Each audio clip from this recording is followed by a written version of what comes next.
4 News starts now with a breaking news alert. We start here at 5 with breaking news in the city of Royal Oak. A deadly shooting at an apartment complex leading to a quick arrest.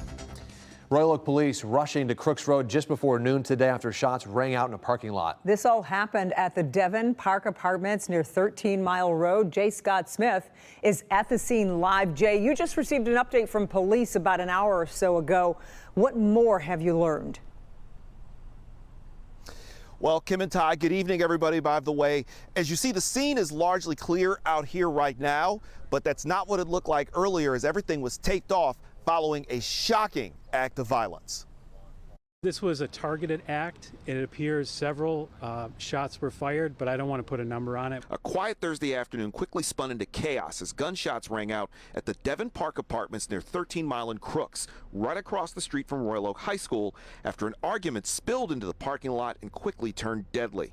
Royal Oak Police Chief Michael Moore says that the victim was likely targeted in this attack and that the two men knew each other. It appears there was a relationship. This does not appear random at all. And again, it goes to me being confident that there is no danger to the public at this time. The man was shot multiple times and died from his injuries in the parking lot. Moore said that the shooter, who has yet to be identified, was quickly taken into custody and is now awaiting charges. And while there's no word on who the victim is, numerous bystanders and residents told us that he was one of the maintenance men at the complex. Poor maintenance guy, so it's told, was at the wrong place at the wrong time and got the worst of it. Everyone we talked to out here told us how safe this area generally is, which was echoed by the chief as they're trying to get a better understanding of what happened this afternoon. You hit the nail on the head. It is a safe community. This isn't something that we encounter very often. So again, safety is a priority here. Now, schools in the area were also briefly locked down, but they have since been reopened. And as the chief said, the public is safe now that they have him in custody. And just because they have him in custody does not mean that this investigation is over. The chief said anybody with information on what exactly happened out here is asked to contact the Royal Oak Police Department. We're live in Royal Oak. I'm Jay Scott Smith for Local 4. Okay, Jay, thanks. Detroit police are searching for the shooter after 2 children are shot on the city's east side. Now, this drive-by shooting happened this morning on Arcola Street on Detroit's east side. 2 black pickup trucks came by this house 6:30 this morning, got out, started shooting up this home. A 7-year-old girl and an 8-year-old boy were hit. They are expected to survive. We currently have 2 young children in the hospital suffering from non-life-threatening injuries. 8-year-old boy, 7-year-old girl. Again, another heinous act. And we're asking the public right now to give us help with this. Well, thank goodness they're going to be okay, or at least survive. Police believe the shooting was targeted. If you have any information for law enforcement, call Crime Stoppers at 1-800-SPEAK-UP.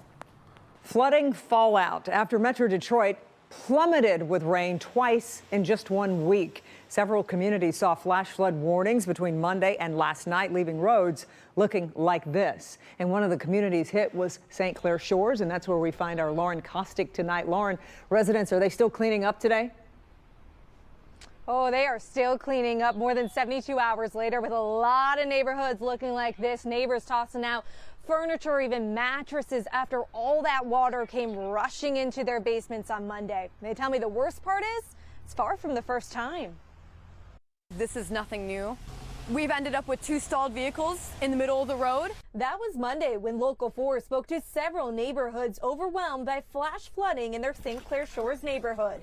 High water not just filling streets, but also basements. We have probably 5 inches of water. So we headed back out there Thursday, and sure enough, neighbors were still cleaning up. Every bit of it was underwater. It was like up to right here.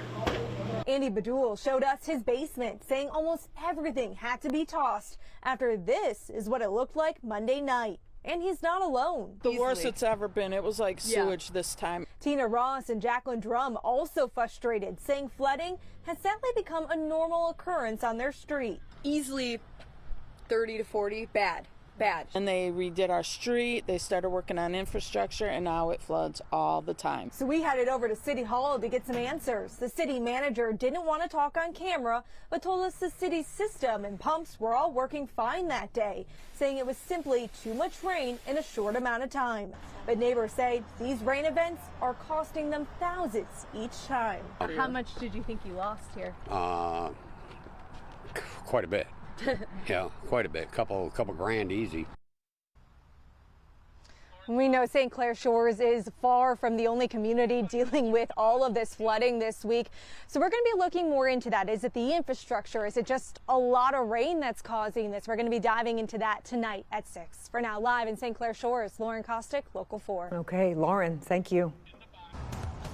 Now we go to the current conditions on a cooler Thursday across Metro Detroit. A live look here at the Detroit riverfront from our Windsor Skycam as an air quality alert has been extended through Saturday. So let's get right over to forewarned meteorologist Ron Hilliard with a first look at the forecast. Ron? Kimberly and Ty, just as we clear out from that rainfall, and we certainly need to dry out, we're now experiencing the wildfire smoke, and this is going to be lingering with us here in Metro Detroit. Just a reminder of how much rainfall we've gotten over the past several days. Since the weekend, picking up as much as 6 inches or even more in some locations. Heavy rainfall caused flooding all across Southeast Michigan. And now the air quality being a concern for all of us here in Southeast Michigan through Saturday night. Right now, we're looking at some of us with unhealthy air, especially as we get into the Thumb and Macomb County. Some locations impacted right now: Washington, Romeo, Armada, Chesterfield Township.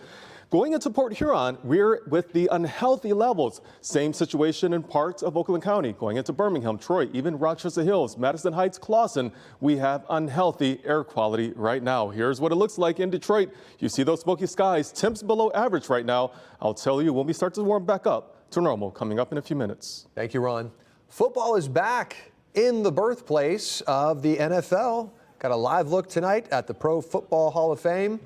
We'll get to that in a moment. Right now, we've got new details we got to get to first tonight on the victims of last week's stabbing attack at a Traverse City Walmart. 11 people were injured July 26th when a man randomly attacked shoppers with a knife. The victims, ranging in age from 29 to 84, are now showing signs of recovery at Munson Medical Center. Doctors say 6 patients are in good condition, 2 have been transferred, and 3 others have been released. The suspect, 42-year-old Bradford Gilley, faces terrorism and attempted murder charges.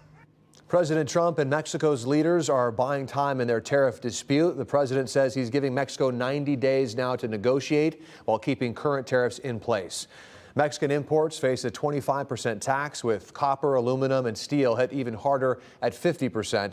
The extension came a day before the deadline President Trump had set for countries to strike deals or face tariffs of as much as 50%. All right, now we get to football being back in the birthplace of the NFL. Here's that live look tonight at the Pro Football Hall of Fame in Canton, Ohio. Our Detroit Lions are ready to write their next chapter. Are you ready? Tonight, right here on Local 4, the defending NFC North champions start their march toward what they hope will be their first Super Bowl appearance. They're facing the Los Angeles Chargers. Hobie Artigue begins our team coverage. Hobie, this might be preseason, but there's plenty of excitement surrounding this team. It always means something, especially with all of the questions the Lions have to answer this offseason that they didn't have to in the past. Well, it is the next step toward a new season for the Lions. They will be one of the first teams to suit up for a game so far this year, playing in the NFL's first preseason game tonight in the Hall of Fame game right here on Local 4. The Lions have been hard at work for the last week and a half, getting an early start for training camp. No starters are expected to play tonight, but this does mark a new season with high expectations. It's been called a year of reckoning in Allen Park, and one they are ready to begin in just a few hours. So let's get out live to Canton, and that's where we find Joel Sebastianelli. And Joel, the regular season, it is more than a month away, but Lions fans are already gearing up for what they hope is another potential playoff run. No doubt about it. Let's set realistic expectations, right? There are no starters tonight, but this is still the start of football season, so everybody is fired up. Tom Benson Hall of Fame Stadium holds about 23,000 people, and for all of these folks, the Hall of Fame is a destination trip. A little afternoon rain, not putting a damper on anything. We talked to folks from Metro Detroit, season ticket holders from Frisco, Texas. They're coming from all over the country just to see this team. Everybody is undefeated. Everybody is excited. And the fans that we talk to all agree this is the Lions' year. Jared Goff. Jared Goff. Jared Goff. Jared Goff. What's your outlook for this year? So, I was going to be honest. Last year, I was like, I was fretting, right? And then so they did so well. This year, it's going to be tough, but I really believe this is the year. I think we're going to have that 1991 spirit. I think it's Lions all the way this year, for sure. Well, we need a little stat to back that up, right? What happened in 1991? They made the NFC Championship game, and it was the last time they opened the season here in Canton, Ohio at the Hall of Fame game. So hope that comes to fruition, and maybe they are playing on Local 4 in the Super Bowl, in Super Bowl 60. A lot of playing to go. We'll start with the game tonight against the Chargers, Obi. We'll see if history can repeat itself. Joel, thank you very much. But historic is the way to describe last year for this team. 15 wins. This year they have one of the toughest schedules in the NFL. And we found out last year just how important depth is for a team, especially on the defensive side. We'll see a lot of those depth pieces playing tonight. Coming up at 8 o'clock kickoff, but our pregame special coming up this evening as well. All right. Lots going on. Thank you, Hobie. And speaking of that pregame special, join us tonight for a night full of Lions coverage to kick off the preseason. Our pregame show begins at 6:30. We'll have an interview with Dan Campbell, and we'll be live in Canton for the game against the Chargers. That kicks off at 8 p.m. on Local 4.